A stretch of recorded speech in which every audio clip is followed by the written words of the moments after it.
Story time on how a guy, let's call him John, he's based abroad, let's say United Kingdom, or let's say United States of America, let's say America. And he told his mother about it. So his mother said, come back home to Africa and get married.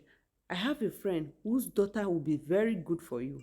She's well behaved, well mannered, well trained. I know her from when she was a little girl till now. She will be a very good wife to you. After much talk, John came down to Africa and decided to see the girl. After seeing the girl and engaging into discussion, he said, okay, he was going to get married to the girl.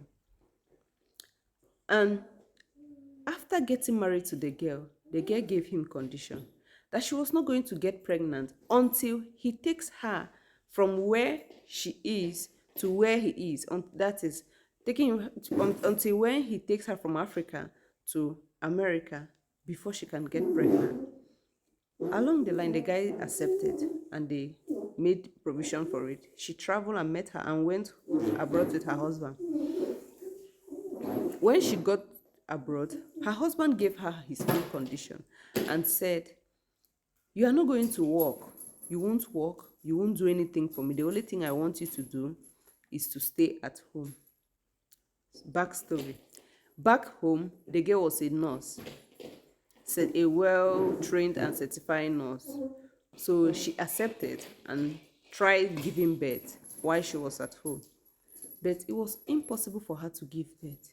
So she started growing fat, started growing big, and her features started coming out because she was always idle. She wasn't going to places. She was always indoors. So along the line, she told her husband that, honey, I want to start jogging, going for gym to reduce my weight or to reduce my size because I'm not doing anything and I can't be staying on one place. The husband accepted and she started going to the gym. Along the line, she started making friends, and people started asking her, "What do you do for a living?" She said she didn't do anything. She was just a full housewife that was just there. She was trying to give birth. She was unable to do so. So she had to make some friends around because she started going to gym, started going out and started meeting people. So her friends now gave her advice to look for a job and start doing. So she went home and told her husband that, honey, please, I've gotten a job.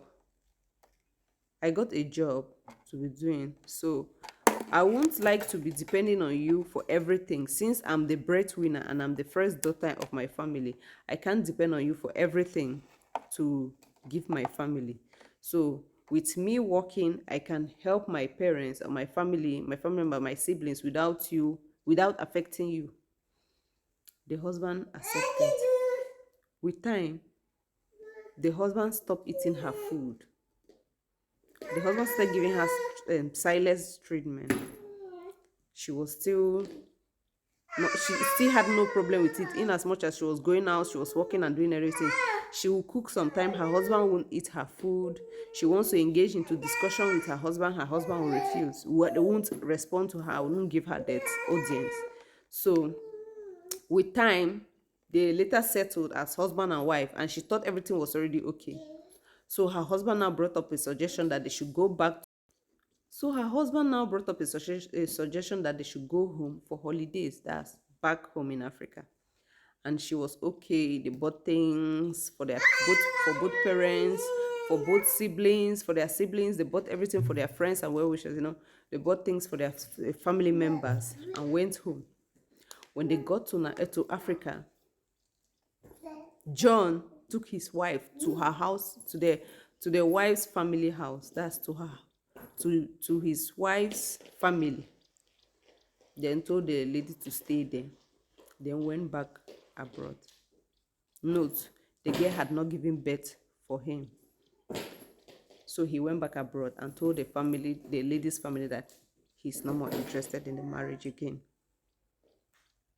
So later on, the girl now, through her own connection that she made when she started working, she told her her office members, and they contributed money for her, and she came back abroad without the concept of her husband. She came back abroad, rented her own house, started living her life, even got a boyfriend, started living with her boyfriend. Then people that knew John and her started telling John that, hey, I saw your wife in the US. Your wife is in the US.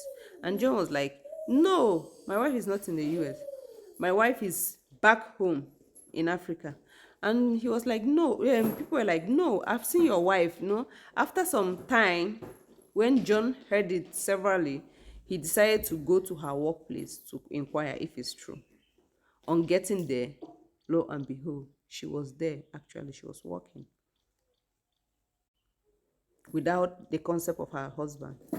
She came back abroad, rented her own house, started living her life, even got a boyfriend, started living with her boyfriend.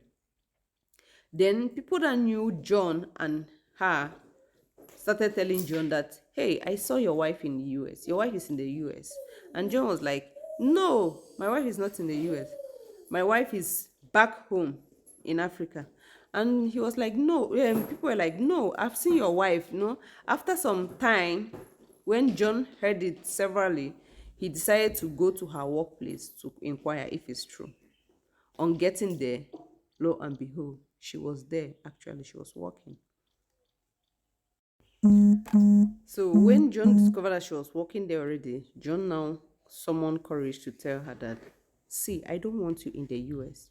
I told you to stay back. I was the one that brought you to the US. I was the one that brought you and your family out of poverty. But I don't want to see you in the US again. So go back to Africa. And the lady said, you are harassing me. I will call 911. Finally, John had to go. John had no option than to go. And when he left, the girl continued her life. The funniest thing is, she's pregnant now with her new boyfriend, but she's not going back to Africa anytime soon. Wait for the next part, for part 2 of the story.